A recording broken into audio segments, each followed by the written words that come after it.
Hello friends, आपका अपने channel study for genius में स्वागत है। फ्रेंड्स, ये सेशन आपके लिए बहुत इंपॉर्टेंट होने वाला है क्योंकि इसमें गाइस हम लोग टोटल 30 क्वेश्चन करने वाले हैं जो कि किसी ना किसी आपके शिफ्ट में एग्जाम में आए हुए हैं। ठीक है, तो आप लोग बस बने रहिएगा। टोटल हम लोग ईवीएस के 30 क्वेश्चन कंप्लीट करने वाले हैं। चलिए, फर्स्ट क्वेश्चन आपका कह रहा है कि निम्नलिखित में से कौन से जानवर का आगे का दांत उसकी पूरी जिंदगी भर बढ़ता रहता है। गाइस, आपको ये बताना है आखिर ऐसा कौन सा जानवर है, बिल्ली है, गिलहरी है, सांप है या बाघ है, जिसका ज़िंदगी भर आगे के जो दांत होता है वह बढ़ता ही रहता है। तो गाइस, इसमें राइट आंसर क्या हो जाएगा? बिल्कुल सही जवाब आप लोग दे रहे हैं, गिलहरी है वो। गाइस, गिलहरी आप लोगों ने देखा होगा हमेशा वो कुतरते ही रहती है। क्यों कुतरती रहती है? उसका रीज़न है, अगर वो नहीं कुतरेगी तो उसके दांत बहुत बड़े हो जाएंगे, जिससे उसका फिर मुंह भी नहीं बंद हो पाएगा और उसके खाने पीने में दिक्कत होगी। इस वजह से वह कुछ ना कुछ कुतरती रहती है। चलिए, सेकंड नंबर आपसे पूछा गया है कि नीचे दिए गए विकल्पों में से मधुमक्खी की सर्वाधिक उपयुक्त विशेषताएं पहचानिए। गाइज, आपको मधुमक्खी से रिलेटेड जितनी भी जानकारी है सभी के सभी पता होनी चाहिए। तो इसमें देखिएगा, कह रहा है कि केवल रानी मक्खी ही अंडे देती है। क्या देखिए, इसमें आपके कई पॉइंट सही होंगे, ठीक है, क्योंकि आपके ऑप्शन में जैसा दे रखा है उसके अकॉर्डिंग हम लोग चलेंगे। तो कह रहा है कि केवल रानी मक्खी ही अंडे देती है, बिल्कुल सही बात है। और क्या कहा गया गाइस, और पूछा गया कि नर मक्खी की कार्यकर्ता के रूप में कोई विशेष भूमिका नहीं होती है। तो गाइस, क्या बिल्कुल बात सही है आपकी। और कह रहा है कि सभी मादा मक्खी अंडे देते हैं। कह रहा है कि सभी मादा मक्खी अंडे देते हैं गाइस, तो ऐसी बात नहीं है। जो आपके रानी मक्खी होती है वही अंडे देती है, ठीक है, सभी नहीं देती हैं। कार्यकर्ता मक्खी भोजन को खोजती हैं और उसे छत्ते में लेकर आती हैं, बिल्कुल सही बात है गाइस। तो इसी के अकॉर्डिंग आपका राइट आंसर क्या हो जाएगा? ए, बी एंड डी सही है, तो ए, बी, डी ऑप्शन आपका थर्ड सही हो जाएगा। चलिए, अगर गाइस सेशन आपको अच्छा लगे तो वीडियो को लाइक कर दीजिएगा और चैनल को सब्सक्राइब कर लीजिएगा। थर्ड नंबर आपसे पूछा गया कि वे व्यक्ति जो वनों में कम से कम 25 वर्षों से रह रहे हैं, उनका वन भूमि और उसमें होने वाली उपज पर अधिकार हो जाता है। यह एक्ट लिया गया है। गाइस, आपको एक्ट बताना है, वो सन के साथ में, ईयर के साथ में एक्ट बताना है कि ऐसा कौन सा ईयर है, ऐसा कौन सा एक्ट पारित हुआ था किस सन में, कि अगर वहाँ पे कोई भी अब 25 वर्ष तक उस भूमि पर रहता है तो अब भूमि का अधिकार उसका हो जाता है। ठीक है, तो गाइज ये आपका एक्ट क्या है? ये एक्ट आपका है वन एक्ट के अंतर्गत आता है 2007। ठीक है, राइट आंसर आपका गाइज वन हो जाएगा। 2007 एक्ट के अंतर्गत राइट टू फॉरेस्ट है। किसी भी जंगल में अगर कोई भी मानव 25 साल तक रहता है गाइस, तो वह ज़मीन उसकी हो जाती है, उस पर उसी का अधिकार हो जाता है। ये हमारे लॉ के अकॉर्डिंग है। और पूछा गया है नेक्स्ट क्वेश्चन, झूम खेती है। गाइस, झूम खेती क्या है? जिसे हम लोग जूम फार्मिंग के नाम से जानते हैं। तो जूम फार्मिंग क्या होता है गाइस? क्या जैव खेती होती है या फिर काट और दग्ध खेती होती है, जिसे हम लोग स्लैश एंड बर्न कहते हैं, या फिर कीटनाशकों का सीमित उपयोग है, या फिर रासायनिक खाद का सीमित उपयोग है। तो गाइस, इसमें राइट आंसर आपका क्या हो जाएगा? अगर बात कर ली जाए तो इसमें आपका स्लैश एंड बर्न। देखिए, इसमें क्या होता है गाइस, इसमें क्या होता है, इसमें जो खेती होती है उसमें जो है उसको फसल को काट लिया जाता है, ठीक है, उसको काट के क्या किया जाता है, उसको जला दिया जाता है, ठीक है, बर्न कर दिया जाता है। इसी को ही हम लोग झूम खेती बोलते हैं। और एक जगह से दूसरी जगह पे स्थानांतरित खेती है, आज यहाँ तो कल वहाँ, ऐसे करके, ठीक है, एक फसल यहाँ उगाई, अगली फसल अगली जगह पे। चलिए गाइस, फिर नेक्स्ट क्वेश्चन आपसे 5 नंबर है कि रोनाल्ड रोसो को 1902 में चिकित्सा के क्षेत्र में नोबेल पुरस्कार शोध करने के लिए मिला था। तो किस वजह से गाइस मिला था? इन्होंने आखिर किस पे शोध किया था जिसको जो इनको गाइस नोबेल पुरस्कार दिया गया था? कब में दिया गया था? 1902 में दिया गया था। तो गाइस, इन्होंने क्या डेंगू मच्छर से कैसे फैलता है बताया था, या फिर मलेरिया मच्छर किससे फैलता है, या फिर चिकनगुनिया मच्छर किससे फैलता है, फिर प्लेग पिस्यू से फैलता है। तो बताइएगा किससे क्या होता है गाइस? तो इसमें आपका राइट आंसर क्या हो जाएगा गाइस? मलेरिया मच्छर से फैलता है, इन्होंने बताया था। रोनाल्ड रोज साहब ने बताया था कि मलेरिया जो है मच्छरों से फैलता है, इन्होंने ही बताया था। इन्होंने क्या किया था गाइस? यही बताया था। कब बताया था? तो इन्होंने गाइस 1902 में इनको क्या मिला था? नोबेल पुरस्कार भी इसी के क्षेत्र में, इसी के फील्ड में मिला था। अगला क्वेश्चन आपसे पूछा गया 6 नंबर के, सिनकोना पेड़ के किस भाग का उपयोग मलेरिया के उपचार के लिए किया जाता है? तो गाइज, आप सभी को पता है बार्ग का यूज़ करते हैं। जो छाल होती है सिनकोना पेड़ की, उसी के छाल का हम लोग किस में यूज, उपचार के में आता है? मलेरिया रोग में काम में आता है, मलेरिया को दूर करने में। नेक्स्ट, मलेरिया किससे फैलता है? ये आपके मादा एनोफिलीज मच्छर के काटने से फैलता है। अगला क्वेश्चन है कि सांप के जहरीले दांतों को कहा जाता है। तो गाइस बताइएगा, सांप के जो आगे के 2 जहरीले दांतें होते हैं खोखले वाले, उनको हम लोग किस नाम से जानते हैं? तो गाइस, जैसा कि नाम में ये जहरीले दांत, और जहरीले को हम लोग क्या बोलते हैं? विष बोलते हैं। तो ऑप्शन में आपका देखिए विष दंत है। तो राइट आंसर क्या हो जाएगा? राइट आंसर आपका बी हो जाएगा। चलिए फिर नेक्स्ट क्वेश्चन 8 नंबर है कि निम्नलिखित में से भारत में मिलने वाला कौन सा सांप जहरीला नहीं है।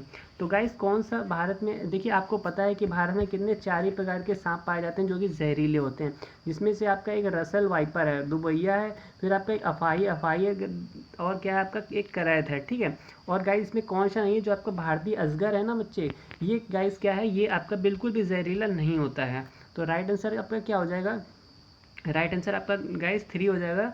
जहरीला कौन सा नहीं है, आपका भारतीय शैल अजगर जो है पाइथन, ये जहरीला नहीं होता है। एक आपका किंग कोबरा है गाइस, चौथा नंबर वाला। नेक्स्ट है कि वर्मी कंपोस्टिंग एक विधि है जिसमें खाद बनाने में उपयोग होता है। तो गाइस बताइएगा, जो खाद बनाया जाता है उसमें आपका वर्मी कंपोस्टिंग क्या है, एक गाइड मेथड होता है खाद बनाने में, ठीक है। तो इसमें किसका यूज़ किया जाता है, आखिर कौन सा वो जीव है जिसका यूज़ किया जाता है। तो बिल्कुल सही आप लोग दे रहे हैं, अर्थ वॉर्म का यूज़ किया जाता है गाइस, आपका राइट आंसर केचुआ हो जाएगा।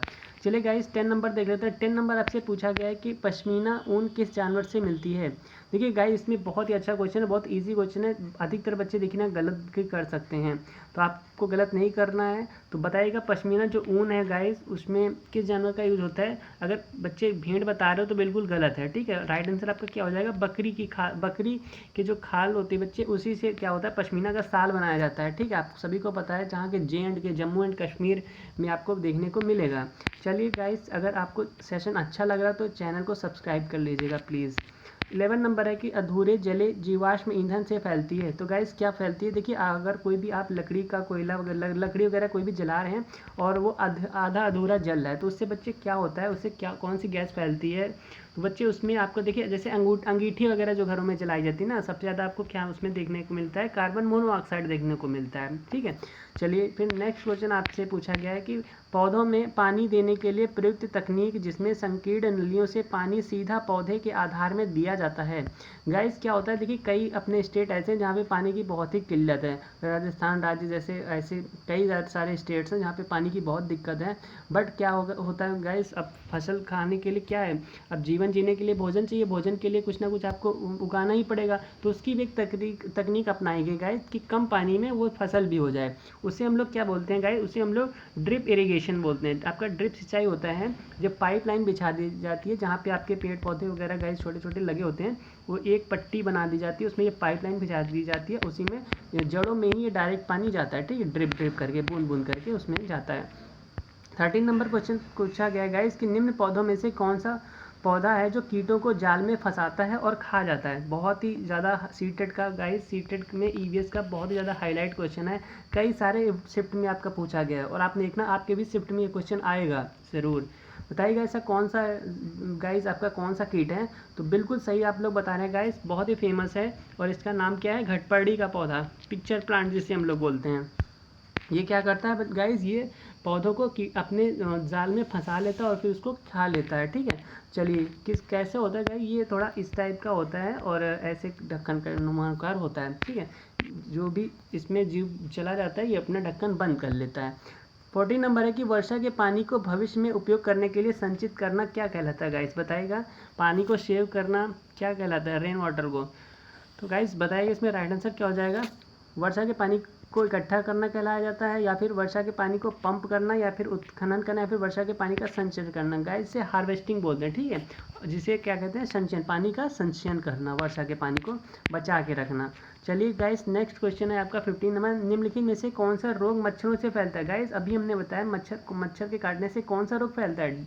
देखिए बच्चे आपको ये तो पता है कि मलेरिया रोग किससे फैलता है, मच्छर के काटने से फैलता है, लेकिन मच्छरों से फैलता है। तो देखिए इसमें आपके कई ऑप्शन सही हो सकते हैं, तो कौन कौन से ऑप्शन आप गाइस आपके सही हो सकते हैं। देखिए आप सभी को पता है मलेरिया भी होता है बच्चे, निमोनिया नहीं होता है, ठीक है, डेंगू भी होता है और चिकनगुनिया, ये सब किससे होते हैं गाइस, मच्छरों के काटने से होते हैं। तो राइट आंसर आपका क्या हो जाएगा गाइस, आपका A है, C है एंड D है। A से D कहाँ पे आ रहा है, थर्ड ऑप्शन में आ रहा है, बिल्कुल सही जवाब दे रहे हैं आप लोग। 16 नंबर गाइस है, अभी तक तो पेडागोजी आपका डायरेक्ट क्वेश्चन पूछा जा रहा था, अब आपके पेडागोजी से रिलेटेड क्वेश्चन शुरू हो गए हैं गाइस। कह रहा है कि विद्यार्थी केंद्रित, जिसे हम लोग क्या बोलते हैं गाइस, चाइल्ड सेंटर्ड बोलते हैं क्लासरूम, विद्यार्थी केंद्रित कक्षाएं विद्यार्थियों के सीखने के लिए सहायक वातावरण सुनिश्चित करती हैं, ठीक है। जिनमें से कौन सा इसी बात को प्रस्तावित करता है। गाइस हमको पॉजिटिव में ही बताना है, तो इसमें बताइएगा राइट आंसर क्या है। शिक्षक निर्देश देता है तथा विद्यार्थियों से अपेक्षा करता है कि उनका पालन करे व अनुशासन रहे। देखिए गाइस जहाँ पे भी शिक्षक के निर्देश दिए जाने पे बालक जो है उसका पालन करता है, वो आपका निगेटिव पॉइंट होता है। ठीक है, बालक को फ्री रखना एकदम, वह खुले विचारों का होना चाहिए। ठीक है, चलिए फिर देख लेते हैं। नेक्स्ट पॉइंट है कि शिक्षक पाठ्य पुस्तक पढ़ता है, श्याम पट पर प्रश्न व उत्तर लिखता है। गाइस इसमें क्या हो जाएगा, वह विद्यार्थी उन्हें लिख लेता है। तो गाइस ये क्या हो जाएगा, ये तो आपका क्या हो जाएगा, इसे बोलते हैं गाइस कि इसमें क्या हो गया, रटन विद्या हो गई एक प्रकार से, कि बालक क्या कर रहा है, बालक चीज़ों को जो टीचर बता रहा है बस वही सीख रहा है और कुछ नहीं, अपना दिमाग नहीं लड़ रहा है। तो ये भी आपका गलत हो जाएगा। इसमें नेक्स्ट में कह रहा है कि शिक्षक ऐसी सीखने की परिस्थिति उपलब्ध कराता है जो शिक्षार्थियों को अवसर देती है। देखिए बच्चों, जहाँ पर भी आपको ये अवसर वर्ड मिल जाए ना, इससे बेस्ट ऑप्शन नहीं होता। और क्या करें, अवलोकन करें, बहुत से बार खोज, अरे बहुत सही ऑप्शन है, खोज अन्वेषण करें, प्रश्न करें, प्रयोग करें, बहुत इससे बेस्ट ऑप्शन तो आपका हो ही नहीं सकता गाइस। ठीक है, थर्ड आपका बिल्कुल राइट आंसर है। 17 नंबर की कक्षा 5 के अध्यापक अध्याय एक पाठ है, मतलब एक लेसन है, इस लेसन का नाम क्या है कि दीवार के उस पार। ठीक है, उसमें क्या हुआ, उसमें एक शिक्षक आरिफ अपने छात्रों से जो खेल वो खेलते हैं उनके अनुभव साझा करने के लिए कहते हैं। एक टीचर हैं, उन्होंने क्या किया कि बच्चे आप लोग पाठ पढ़िए और इसका खेल का उसका आप अनुभव साझा करिए अपने फ्रेंड्स के साथ में। इनमें से कौन सा उसके प्रयास को सबसे ज़्यादा स्पष्ट करेगा गाइस। तो इसमें भी आपको बहुत ही बेस्ट वाला ऑप्शन बताना है, जिसे पॉजिटिव पॉइंट में खेलों से संबंधित नियम की समझ का विकास होगा इससे बच्चों में। तो ऐसा कुछ भी नहीं है, खेलों से संबंधित मूल्यों का विकास होगा, कुछ मुद्दों की समझ का विकास होगा, जैसे कि लड़के व लड़कियों के लिए एक जैसा खेल, सभी के लिए समान अवसर, ये देखिए अवसर इसमें भी आ गया ना, तथा टीम भावना, जहाँ पे टीम भावना आ जाएगी ना गाइज, टीम स्पिरिट, ये भी बहुत ही बेस्ट ऑप्शन होता है। तो राइट आंसर आपका थर्ड पे जाएगा। चलिए गाइस 18 नंबर है कि निम्न में से कौन सी विधि है जो प्राथमिक कक्षाओं में ईवीएस की समझ के लिए सबसे उपयुक्त है। सबसे बेस्ट मेथड आपको गाइस बतानी है प्राइमरी लेवल पे। तो ईवीएस आपको पढ़ानी है, आप टीचर हैं, मान लीजिए कि आप टीचर हैं, ठीक है, आपको बच्चों को ईवीएस पढ़ानी है, तो आप कौन सा मेथड यूज़ करेंगे, क्या व्याख्यान, क्या आप जाएंगे और वहाँ पे लेक्चर देने लगेंगे, बिल्कुल गलत बात है। चाक और टॉक का यूज करेंगे गाइज, तो गाइज क्या आप चॉक एंड टॉक का यूज़ करेंगे, नहीं यूज़ करेंगे। जांच आधारित परीक्षण बिल्कुल यूज़ करेंगे। जग एंड मग पद्धति नहीं, नेगेटिव है। देखिए गाइज आपका इंक्वायरी बेस्ड टीचिंग करेंगे। आप क्या करेंगे, आप बच्चों से इंक्वायरी लेंगे कि बच्चों को कितना क्या आता है और हमको कितना सिखाना है। जग एंड मग पद्धति गाइज आप समझ रहे हैं अप्रोच क्या होता है।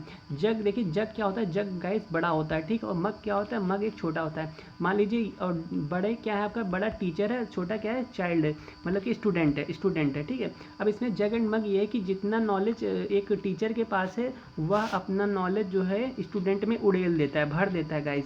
तो ये क्या हो जाएगा गाइज, ये तो आपका निगेटिव हो जाएगा ना, ये तो आपका बच्चे क्या हो जाएगा, आपका पैसिव हो जाएगा, निगेटिव चीज़ हो जाएगी। इस बच्चे को फ्री रखना है, बच्चा खुद से चीज़ों को करके सीखे, ठीक है, वो चीज़ बेस्ट मानी जाती है। ये नहीं कि टीचर ने जो बताया बच्चा सिर्फ और सिर्फ उसी को पालन कर रहा है, अपना दिमाग नहीं लड़ा रहा है, ठीक है। तो ये आपका गाइज निगेटिव वर्ड हो जाता है, निगेटिव हो है।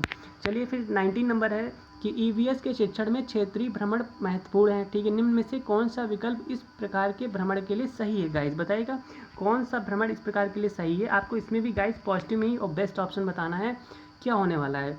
क्या पूर्व योजना तथा प्रतिपुष्टि, जिसे फीडबैक बोलते हैं गाइज, ठीक है, प्रतिपुष्टि क्रियाकलाप के साथ स्कूल के नज़दीकी किसी स्थान पर जाना चाहिए। हाँ सही, बिल्कुल सही लग रहा है मुझे, और भी देख लेते हैं। लेकिन किसी दूर दराज व अपरिचित स्थान पर जाना चाहिए। अरे अपरिचित स्थान पर क्यों जाएंगे, किसी नज़दीकी स्थान पर जाना चाहिए, नहीं इतना भी नज़दीकी स्थान पर नहीं जाएंगे। अपनी पसंद की जगह पर जाना चाहिए, नहीं गाइस ऐसा कुछ नहीं। देखिए पूर्व योजना, जिसे हम लोग क्या बोलते हैं गाइस, ये चीज़ आपको वर्ड ध्यान रखना है, पूर्व योजना जिसे क्या बोलते हैं, प्री प्लान बोलते हैं गाइस, ठीक है, प्री प्लानिंग बोलते हैं। तथा आपका क्या करेगा, तथा आपका प्रतिपुष्टि क्रियाकलाप के साथ क्या होगा, स्कूल के नज़दीकी किसी स्थान पर जाएंगे, ये आपका गाइस बेस्ट ऑप्शन है।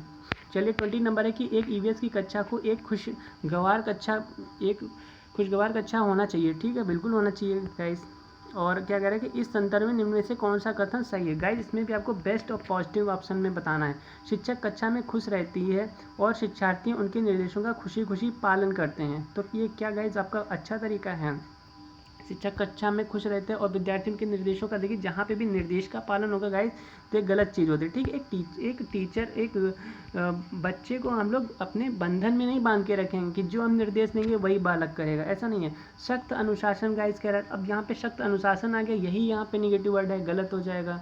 बिल्कुल गलत हो जाएगा गाइस, ठीक है। अगला अवलोकन करना, अन्वेषण करना, प्रश्न पूछना एवं क्रियाकलाप करना, बिल्कुल सही बात है गाइस। हम लोग क्या करेंगे, ऑब्जर्व करेंगे, ठीक है, एक्सप्लोर करेंगे चीज़ों को और प्रश्न भी पूछेंगे और क्रियाकलाप करेंगे। बस इसमें क्या भाई, इसमें आपको सारी चीज़ें आ रही है। बच्चा क्या कर रहा है, डू एक्टिविटीज़ कर रहा है, ठीक है, करके सीख रहा है। सुनिश्चित करना कि पुस्तकों को पढ़ें तथा बेहतर समझ के लिए पाठ्यपुस्तक को रेखांकित करें, नहीं ये चीज़ गलत है। चलिए गाइस 21 नंबर है कि बच्चों में विश्लेषणात्मक विचार विकसित करने के लिए वंश वृक्ष एक उपयोगी उपकरण है। देखिए बच्चे, इसमें क्या है, आपका वंश से रिलेटेड आपसे क्वेश्चन पूछा गया, तो इसमें बताइएगा राइट आंसर क्या होने वाला है। देखिए इसमें भी आपको पॉजिटिव में ही बताना है। एक संयुक्त परिवार एवं उसके संबंधों के बारे में समझना ही क्या वंश वृक्ष कहलाता है गाइस। तो ज्वाइंट, देखिए संयुक्त परिवार की बात करेंगे बच्चे, ज्वाइंट फैमिली की। केवल निकट, देखिए गाइस हमने ये बताया कि कहीं भी केवल आता है तो हम लोग केवल कनेक्शन बिल्कुल काट देते हैं। यहाँ पे भी आपको केवल कनेक्शन देखने को मिल रहा है, हम लोग तुरंत बिल्कुल पढ़ने की ज़रूरत ही नहीं है, बिल्कुल काट देंगे। तो फोर्थ ऑप्शन बचा, ये क्या कह रहा है कि एक अनेक पीढ़ियों से, देखिए एक तो अनेक वर्ड आ गया तो ये आपका पॉजिटिव होता है, अनेक वर्ड ही आपका पॉजिटिव होता है। यह अनेक पीढ़ियों से परिवार के सदस्यों के आपसी संबंधों के बारे में बताता है, बिल्कुल सही बात है गाइस। आपका वंश किसे कहते हैं हम लोग, आके परिवार में जो वंश चलता है उसको हम लोग क्या कहते हैं कि एक अनेक पीढ़ी है। इसमें क्या होता है, अनेक पीढ़ी, अनेक पीढ़ी का मतलब समझ रहे, जैसे कि हम हो गए, पापा हो गए, दादा दादी हो गए, ये सारी चीज़ें अनेक पीढ़ियों से परिवार के जितने भी फिर सदस्य हैं, चाचा चाची ताऊ, ये सारी चीज़ें के आपसी संबंध में उनके क्या बिटवीन क्या रिलेशन है, तो ये सारी चीज़ें बच्चे इसमें आती हैं, ठीक है। चलिए 22 है कि ईवीएस में आकलन का संकेतक है, तो बताइएगा ईवीएस में गाइस, आपका ईवीएस में आकलन, जिसे हम लोग क्या बोलते हैं, असेसमेंट। असेसमेंट किसे कहते हैं कि चीज़ों को बच्चे क्या अपने बिहेवियर में चेंज लाना ही आकलन कहलाता है। आकलन का संकेतक किसका संकेतक है गाइस, तो इसमें राइट आंसर क्या हो जाएगा, क्या चर्चा करना का, या स्मरण करना, या कथन देना, या सूची बनाना का। तो गाइस इसमें आपका हो जाएगा, क्या हो जाएगा, डिस्कशिंग, चीज़ों को डिस्कस करना ही आपका क्या होता है, आकलन किससे आप करेंगे, जब चीज़ों को समझेंगे, पूछेंगे, तो डिस्कशन होगा ना, इसी में चीज़ों का गाइस आकलन किया जाता है, ठीक है, असेसमेंट होता है, यही है। चलिए 23 है कि कक्षा 3 के विषय मानचित्रण के अंतर्गत कौन सा क्रियाकलाप छात्रों के लिए सबसे उपयुक्त होगा। गाइस हम लोगों को मैप क्यों पढ़ाया जाता है, ताकि हम लोग क्या सीख सकें, east west and north south, मतलब डायरेक्शन के बारे में जान सकें, ठीक है, इसीलिए तो मैपिंग का यूज़ किया जाता है। तो इसमें क्या पूछा गया है गाइस, इसमें भी आपको बेस्ट और पॉजिटिव में ऑप्शन देना है। उनके अपने घर का रेखांकित बनाने को कहना, तो गैस अगर हम कह देंगे कि मेरा घर, हम तो इसमें क्या करेंगे, इसमें तो बच्चा अपने घर का ड्राइंग बना देगा, तो इसमें तो कोई वो नहीं, बड़ी बात नहीं है, इसमें कोई भी मानचित्र का बहुत बड़ा रोल नहीं है। उनसे उनके बच्चे को, मतलब कि उनके घर से स्कूल का रास्ता अंकित करने के लिए कहना, ये ऑप्शन आपका सही है। मान लीजिए कि आपका स्कूल यहाँ पे, देखिए यहाँ पे है आपका east west north and south हो गया। मान लीजिए वेस्ट में आपका स्कूल है और घर आपका कहाँ पे गाइस, नॉर्थ में है, तो यहाँ बच्चा समझेगा कि नहीं मेरा ये स्कूल है, ये घर है, ये कौन सी डायरेक्शन है, तो यहाँ से चीज़ों को ज़्यादातर सीखेगा। तो बेस्ट ऑप्शन आपका 2 पे है। चलिए गाइस 24 नंबर की, एक शिक्षक को कक्षा 1 के विद्यार्थियों को पशु का उपथीम पढ़ाना है। देखिए गाइस आपको पता है सब थीम भी होती हैं, ठीक है, तो किसका पढ़ाना, आपको पशु का उपथीम पढ़ाना है। और निम्न में से कौन सी युक्ति है जो इस विषय को विद्यार्थियों तक संपादित करने के लिए सबसे उपयुक्त है। तो इसमें भी गाइस आपको पॉजिटिव में और बेस्ट ऑप्शन बताना है। तो इसमें राइट आंसर आपका क्या हो जाएगा, विद्यार्थियों से कहें कि वे जानवरों की सूची बनाएं, नहीं। विद्यार्थियों को जानवरों के नाम बताएं, नहीं। विद्यार्थियों को चिड़ियाघर में भ्रमण पर ले जाएं, जानवर प्रत्यक्ष अनुभव करें, वहाँ पे जाकर प्रत्यक्ष अनुभव करें, बिल्कुल बेस्ट ऑप्शन है गाइस। क्या करेंगे टीचर, देखिए टीचर क्या करेंगे, टीचर का रोल है कि विद्यार्थी को बाहरी दुनिया से जोड़ना, और बाहरी दुनिया से जोड़ना का मतलब क्या होगा, वो आपको जू में ले जाएगा, चिड़ियाघर में ले जाएगा, फिर बताएगा गाइस ये आपका ये जानवर, ये शेर है, ये बाघ है और ये हिरन है, ये सारी चीज़ें उसको बताएगा कि ये हाथी है, उनका क्या रोल है, ये क्या खाते हैं क्या नहीं खाते हैं, ठीक है। उन चीज़ों का वो स्टूडेंट्स क्या करेगा, अनुभव करेगा कि हाँ ये चीज़ ये खाता है, ये ऐसे कर रहता है, वहाँ पे रहता है, रहने का तरीका, पानी पीने का तरीका और तमाम सारी चीज़ों का तरीका वहाँ अनुभव सीखने को मिलेगा, ठीक। तो आपका बेस्ट ऑप्शन गाइस क्या हो जाएगा, 3rd हो जाएगा। चलिए गाइस फिर नेक्स्ट क्वेश्चन आपका है कि 25 नंबर आ गया, ठीक है। 25 नंबर आपसे पूछा गया कि डॉक्टर व्यूमॉन्ट के प्रयोग विद्यार्थियों को वैज्ञानिकों की भूमिका समझने में सहायक करते हैं। नीचे लिखे वैज्ञानिक विधि को उपयुक्त क्रम में व्यवस्थित कीजिए, ठीक। गाइस आपको एक ये सीक्वेंस में दे रखा है, आपको इसको सीक्वेंस में दिया नहीं है, आपको सीक्वेंस में लगा के बताना है, ठीक है। डॉक्टर व्यूमॉन्ट के प्रयोग, इन्होंने कोई प्रयोग किया था गाइस, ठीक है, जो भी प्रयोग किया था वो आपके सामने दे रखा है। इन्होंने कैसे क्या, आप ये मान लीजिए डॉक्टर व्यूमॉन्ट एक साइंटिस्ट हैं, और कोई भी साइंटिस्ट है गाइस, तो वो कैसे चीज़ों को क्या करता है, वैज्ञानिक रूप से कैसे परीक्षण करता है, ठीक है, आपको ये मान के चलना है, तो गाइज अगर आप ये चीज़ आपने माइंड में रख ली तो आप सबसे पहले क्या करेंगे, आप प्रेक्षण के लिए गाइज क्या करेंगे, तो सबसे पहले आपका काम होगा प्रेक्षण करना, ठीक है जी, ठीक है। फिर उसके बाद आप क्या करेंगे, आप प्रश्न क्या करेंगे गाइज, आप प्रश्न पूछेंगे, ठीक है, प्रश्न पूछेंगे और प्रश्न पूछने के बाद क्या करेंगे, परिकल्पना प्रस्तावित करेंगे। फिर आप क्या करेंगे, देखिए आपको प्रेक्षण करना है, आपने माइंड में कर लिया कि यार हमें ये प्रेक्षण करना है। फिर आप क्या करेंगे, आप अपने आपसे प्रश्न पूछेंगे कि ऐसा वैसा कैसा हमको कैसे क्या करना है। फिर आप क्या करेंगे गाइस, उस चीज़ को क्या करेंगे, परिकल्पना करेंगे, माइंड में सोचेंगे, फिर उसका प्रस्तावित करेंगे कि ऐसे ऐसे हम करेंगे, ठीक है।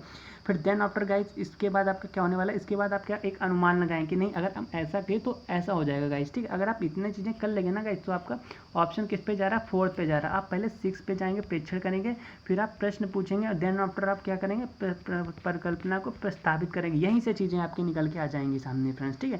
तो बेस्ट ऑप्शन आपका गाइस 4 पे जाएगा। नेक्स्ट है, विद्यार्थियों को जैव विविधता का अनुभव देने के लिए कौन सी युक्त ठीक है गाइज। इसमें भी आपको पॉजिटिव में बेस्ट ऑप्शन बताना है, जिसमें देखिए बताएगा गाइज आपको बायोडाइवर्सिटी से रिलेटेड क्वेश्चन है, आपको अनुभव देने के लिए कौन सी बेस्ट युक्ति है। पक्षियों की प्रजाति संबंधित पुस्तकें व लेख पढ़ने के लिए दे देंगे बच्चों को, लो ये सारी किताबें और पढ़ो बैठ के, ये गलत तरीका है गाइस, ठीक है। प्रवासी पक्षियों के बारे में विभिन्न लघु चलचित्र दिखाना, तो क्या गाइज आप ये वाला इस पर आप सही पे जाएंगे और देख लेते हैं। सभी अभ्यारण्य में अवलोकन के लिए ले जाना, बिल्कुल गाइज देखिए ये बाहरी दुनिया से जोड़ रहा है, बच्चे इसमें क्या है खुद जाके चीज़ों को अनुभव कर रहे हैं, देख रहे हैं, तब जाके सीख रहे हैं। तो इससे बेस्ट ऑप्शन हो ही नहीं सकता, क्योंकि जो चीज़ हम लोग देख के सीखते हैं गाइज ना, तो वो चीज़ें माइंड में अधिक टाइम तक बनी रहती हैं। चलिए गाइज देख लेते हैं। 27 नंबर है कि आदित्य एक होनहार विद्यार्थी है, ठीक है। उसे लगता है कि उसकी कक्षा के शिक्षक उसकी जिज्ञासा की पूर्ति के लिए कार्य करें, बिल्कुल, और उसके शिक्षक को किस प्रकार हस्तक्षेप करने की आवश्यकता है। तो गाइज एक टीचर का क्या रोल है इसमें से ये पूछा गया, क्या उसको आदित्य को उसे अतिरिक्त समय देना चाहिए टीचर को, क्यों उसे ही क्यों देगा भाई, सभी को अतिरिक्त समय दो, अगर देना है तो उसे अधिक स्नेह दे रहा नहीं, हम लोग समान सभी को समान मानेंगे, और उसे कक्षा के नेतृत्व के लिए अतिरिक्त दायित्व देना, हाँ ये चीज़ हम कर सकते हैं, उसे कक्षा के नेतृत्व के लिए अतिरिक्त दायित्व दे सकते हैं कि ठीक है आपका जो क्लास का जो रोल है वो थोड़ा और बढ़ा दिया जाएगा, उसे थोड़ा 1-2 और दायित्व दे दिए जाएंगे कि हाँ आप मॉनिटर बना दिया या और कुछ कर दिया, ये सारी चीज़ें हैं। चलिए गाइस फिर नेक्स्ट क्वेश्चन देख लेते हैं। नेक्स्ट क्वेश्चन आपका गाइस क्या कह रहा है कि इनमें से क्या पर्यावरण अध्ययन का भाग है। तो गाइस बताइएगा पर्यावरण अध्ययन का क्या भाग है, क्या विज्ञान, सामाजिक विज्ञान और पर्यावरण शिक्षा से संबंधित मुद्दे और सरोकार, ये आपका राइट है। तो बिल्कुल गाइस आपका यही राइट आंसर है। देखिए ईवीएस में क्या आता है, ईवीएस में हमने बात की, हमने आपको शायद कल ही बताया था ये क्वेश्चन कि ईवीएस में गाइस देखिए आपके कौन कौन से सब्जेक्ट आते हैं, आपके साइंस आता है, फिर सोशल साइंस आता है गाइस, साइंस, सोशल साइंस और ईवीएस आता है आपका पर्यावरण, जिसे इन्वायरमेंट भी बोलते हैं, ठीक है। यही 3 आपके सब्जेक्ट हैं जो आपके पर्यावरण अध्ययन का एक भाग हैं। चलिए गाइस 29 नंबर है कि धीमी गति से सीखने वाले विद्यार्थियों के लिए पर्यावरण अध्ययन में सीखने सिखाने के लिए नाटक एक उत्तम विधि माना जाता है, ठीक है। कोई नाटक एक उत्तम विधि माना जाता है गाइस, ठीक है। कौन से कारण नाटक चुनने के लिए सबसे उचित है, तो बताइएगा गाइस इसमें कौन सा बेस्ट ऑप्शन हो सकता है एक नाटक के चुनने के लिए। देखिए इसमें भी आपके कई ऑप्शन सही हैं, ठीक है, जैसा कि आप लोग देख ही रहे हैं। तो क्या पारंपरिक नाटकीय विधाएं बालक के लिए विषय वस्तु से उसे जोड़ने में सरल है, हाँ बिल्कुल ठीक है, मान लेते हैं, चलिए अच्छा सरल है। तो क्या करें कि नेक्स्ट कह रहा है कि पारस्परिक क्रिया के नाटक उनकी स्मृति में अधिक समय तक रहते हैं, हाँ बिल्कुल, जो माइंड में एक बार चीज़ें हम लोग देख के सीखते हैं वो बिल्कुल अधिक समय तक रहता है। धीमी गति से सीखने वाले विद्यार्थी अभिनय पसंद करते हैं, तो गाइज ऐसा कोई बात नहीं है, ठीक है। क्या तेज गति वाले नहीं अभिनय पसंद करेंगे, वो भी तो पसंद करेंगे। तो बेस्ट ऑप्शन गाइज आपका ए एंड बी पे जाएगा, तो ऑप्शन आपका 1 राइट हो जाएगा। 30 नंबर है कि पर्यावरण अध्ययन की पाठ्यपुस्तक विद्यार्थियों को सहायता करती हैं, तो गाइज बताना है कि क्या किस मामले में या कैसे जो है सहायता करती हैं, ये हम लोग ऑप्शन पढ़ेंगे तभी चीज़ों को निकाल पाएंगे। तो क्या पर्यावरण अध्ययन विषय के मुद्दे और सरोकार को याद करने में, अरे ये तो बिल्कुल गलत बात है, याद लर्निंग कुछ नहीं होता गाइस, ठीक है, याद कुछ नहीं किया जाता है, चीज़ों को करके देख के सीखा जाता है, ठीक है, या लर्न वाली कोई बात नहीं होती, निगेटिव पॉइंट है। पर्यावरण अध्ययन विषय के मुद्दे और सरोकार की व्याख्या करना, मतलब कि हम लोग क्या करेंगे गाइस, व्याख्या करेंगे इस चीज़ का। और ऑप्शन देख लेते हैं, और कह रहा है कि सभी संसाधनों के द्वारा ज्ञान की रचना करना। देखिए बच्चे जहाँ भी आपका रचना वर्ड है ना, रचना को इंग्लिश में क्या बोलते हैं, कंस्ट्रक्ट बोलते हैं, कंस्ट्रक्ट नॉलेज जहाँ पे हो जाता है ना, ये बहुत ही बेस्ट ऑप्शन आपका माना जाता है। तो राइट आंसर आपका 4th पे ही जाएगा गाइस, ठीक है। बेस्ट ऑप्शन आपका गाइस 3 है, 4th नहीं 3 है। चलिए फिर गाइस आज का सेशन यहीं तक है। आपको सेशन कैसा लगा? अगर अच्छा लगा हो तो गाइस वीडियो को लाइक कर दीजिएगा और चैनल को सब्सक्राइब कर लीजिएगा। मिलते हैं फिर नेक्स्ट वीडियो में, तब तक के लिए अपना ख्याल रखिएगा and thank you for watching this video.